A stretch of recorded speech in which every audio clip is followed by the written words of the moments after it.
Hello friend, स्वागत आहे तुमचं दीपालीज कुक स्टुडिओमध्ये। आज आपण छान असा आंब्याचा रस तयार करणार आहोत। आंब्याचा रस तयार करण्यासाठी बघा, मी इथे हे आंबे घेतलेले आहेत। मस्त असा हा हापूस आंबा घेतलेला आहे। तुम्ही तुमच्याकडे जो असेल तो आंबा घेऊ शकता आणि छान असा रस बनवू शकता। हे मी 6 आंबे घेतलेत, अर्धा तास पाण्यामध्ये ठेवले, स्वच्छ धुवून परत ह्याचं पाणी मी बदलून घेतलेलं आहे। आता हे आंबे आपण पिळून घेणार आहोत। सर्वात आधी तर आपल्याला हे आंबे धुवून झालेले आहेत, आपल्याला हे आता पिळून घ्यायचे। हे कवर लगेचच काढायचं नाही, असं अंगठ्याच्या साह्याने गोल गोल फिरवत राहायचं आणि थोडंसं आंब्यावरती दाब देत राहायचा, जेणेकरून त्याच्यामधील जो रस आहे तो पातळ होईल आणि आपल्याला व्यवस्थित रस त्यामधील काढता येईल। एकदम मस्त व सिंपल सोपी रेसिपी आहे। आता हे सर्व आंबे आपण अशा पद्धतीने बघा पिळून घेऊया आणि मग यातील रस काढूया। हे बघा, आपण छान असं अंगठ्याच्या साह्याने असं दाबून घेत आहोत आंब्याला आणि एकदम छान असा रस तयार होतो। आपल्याला मिक्सरवरती फिरवायची पण गरज पडत नाही, एवढा छान आणि मस्त असा हा रस तयार होतो। तर आपण छान असा रस तयार करूया आणि मस्त एन्जॉय करूया। समर स्पेशल आपली ही मँगो रसची रेसिपी आहे, नक्की तुम्ही पण करून बघा। एकदम सिंपल सोप्या पद्धतीने आपण छान असा आमरस तयार करणार आहोत। हे बघा, मी आंबा छान असा सर्वीकडून असा दाबून घेतलेला आहे। आता असेच सर्व आंबे आपण दाबून घेऊया अंगठ्याच्या साह्याने, जेणेकरून आपला रस जो आहे एकदम छान असा तयार होईल।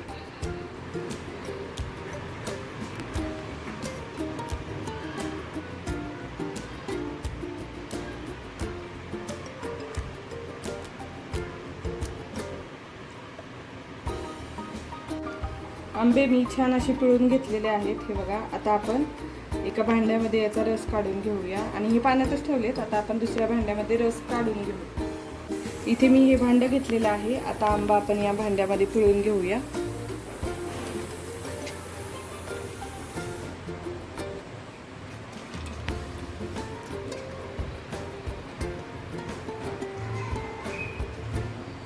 सर्व आंब्यातील रस आपण अशा पद्धतीने काढून घेऊ।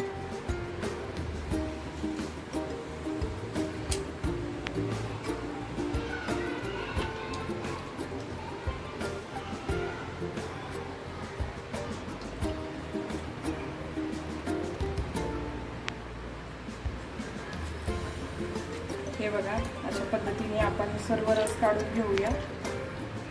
साय, पोय यामधील आपल्याला पूर्ण रस काढून घ्यायचा आहे। आधी आपण असं काढून घेऊया आणि मग साईमधील आणि जे पोय आहेत त्याच्यामधील रस काढूया। किती छान असा मस्त असा आंबा आहे बघा मैत्रिणींनो, एकदम रस सुद्धा एवढा छान तयार होतो ना।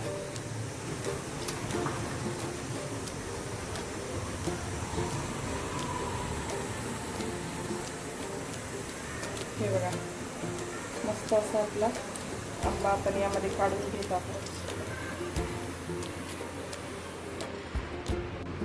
आता आपण ज्या कोळीमध्ये जो रस आहे तो असा काढून घेणार आहोत हाताने। एकदम मस्त अशी ही पारंपरिक पद्धत आहे रस बनवण्याची। आता हे आपण अशा कोळीमधील जो रस आहे तो असा काढून घेऊया। पोळी एका भांड्यामध्ये ठेवून नंतरून आपण थोडंसं पाणी टाकून त्या पोळी आणि साय सुद्धा धुवून घेणार आहोत।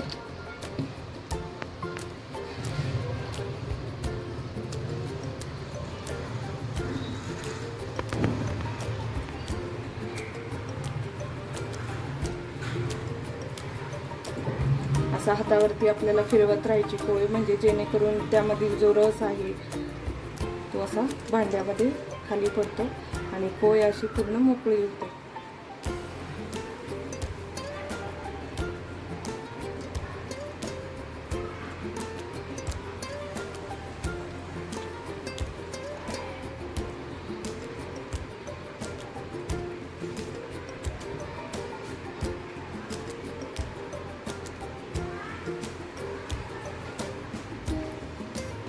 या भांड्यामध्ये बघा, मी थोडंसं पाणी घातलं आणि पाण्यामध्ये जे आपल्या पोय आणि ज्या साय होत्या त्या धुवून घेतल्या आणि हे बघा किती घट्टसर असा रस यामध्ये पण निघालेला आहे। आता हा आपण रस जो आधी रस काढून घेतलाय त्यामध्ये घालूया आणि पुढची प्रोसेस करूया। यामध्ये ओतून घेऊ आपण। हे बघा, मस्त असं यामध्ये ओतून घेत आहोत।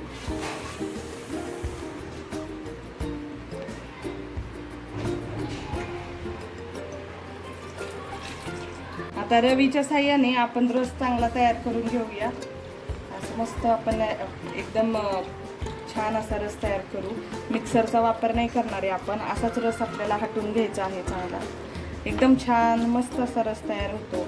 तुम्हाला घट्ट पातळ जसा हवा तसा तुम्ही बनवू शकता. आता हे असं आपण हलवून घेऊया जेणेकरून रस आपला मस्त असा तयार होईल.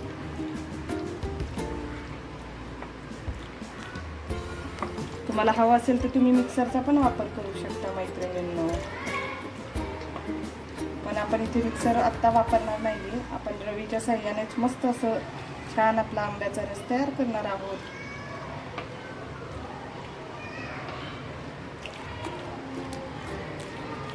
म्हणजे ज्या रसाच्या ज्या गाठी आहेत त्या सुद्धा चांगल्या फुटल्या जातात आणि छान असा रस तयार होतो.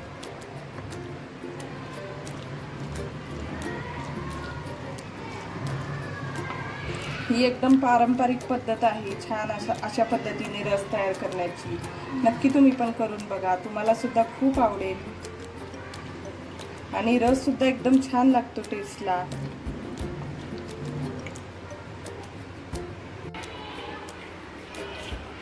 माझा मुलगा बघा कशी मदत करतोय मला छान रस तयार करायला.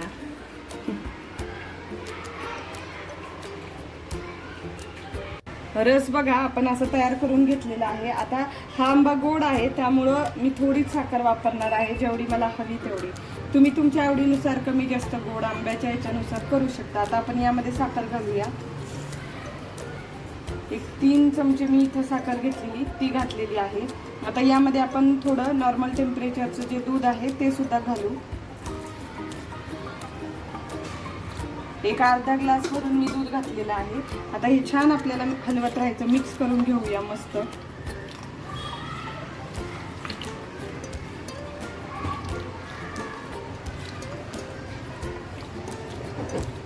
छान असा घट्टसर असा रस आपण तयार करणार आहोत.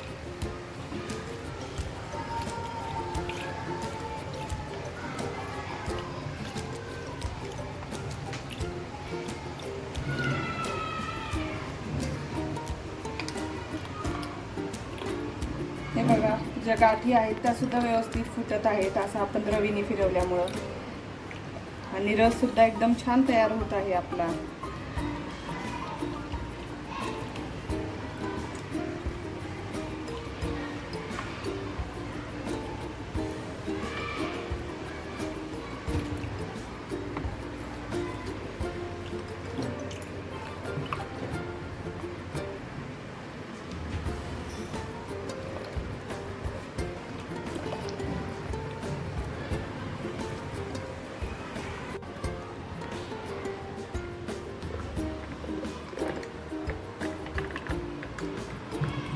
रस आपला छान असा तयार करून घेतला बघा मैत्रिणींनो. आता छान आपण त्याच्यामध्ये विलायची पावडर घालूया.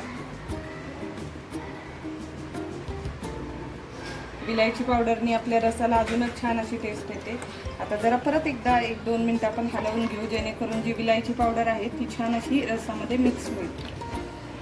असं छान हलवून घेऊया मस्तपैकी आणि मग फ्रीजमध्ये ठेवून थंड झाल्यावर छान आपला रस एन्जॉय करूया. ऐका नाही मस्त अशी ही रसची रेसिपी. नक्की तुम्ही पण उन्हाळ्यामध्ये ही छान अशी रेसिपी नक्की करून बघा. आणि मस्त असा बघा आपला रस इथे तयार झालेला आहे. किती छान आणि मस्त घट्टसर असा आपला इथे रस तयार आहे. आता छान आपण फ्रीजमध्ये झाकून ठेवूया. रस थंड झाल्यावर मस्त चपातीसोबत किंवा पुरीसोबत छान एन्जॉय करूया आपण. आणि तुम्ही पण अशा पद्धतीने ही रसची रेसिपी करून बघा. माझी रेसिपी तुम्हाला कशी वाटली हे पण मला कमेंट करून सांगा. आणि माझ्या अशाच नवनवीन रेसिपी पाहण्यासाठी दीपालीज कुक स्टुडिओला लाईक करा, शेअर करा, कमेंट करा, सबस्क्राईब करा. थँक्यू.